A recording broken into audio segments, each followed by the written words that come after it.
Приоритетите на ромите да влезат во општинските и националните програми.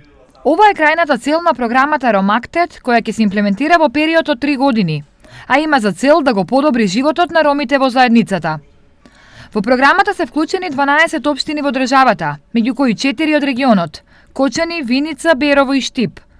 Програмата ќе се реализира во 4 чекори, меѓу кои се избор на приоритетите на ромската заедница, преку формирање на локални акциони групи. Тие ќе работат на нивните приоритети, веќе доста беше тоа, например, да некој друг одлучува која им е нивната потреба, но со ова локална акциона група и националниот фокал поинт и нашите фасилитатори што се предвидени како ЕРОЛ, што е за општина Штип и Кочани, значи ги формираме групите и понатаму им даваме можност да тие направат нешто за себе. Се она што ромите ќе го изберат за приоритет ќе биде сместено во заеднички акционен план на нив и општините, пошто ќе се бара и начин истите да се решаваат. Имплементацијата на иницијативите што ќе произлезат.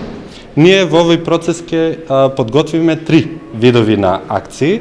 Тоа ќе бидат краткорочни, среднорочни и долгорочни акции, каде што преку овие акции ќе може да се превземат конкретни мерки со вклучување на самата заедница, од друга страна и на локалната самоуправа со низините ресурси и можности кои што може таа да допринесе во решавањето на проблемите на заедницата. Програмата Ромактет се спроведува во сите земји од Западен Балкан и Турција, а истата е финансирана од Европската комисија и Советот на Европа.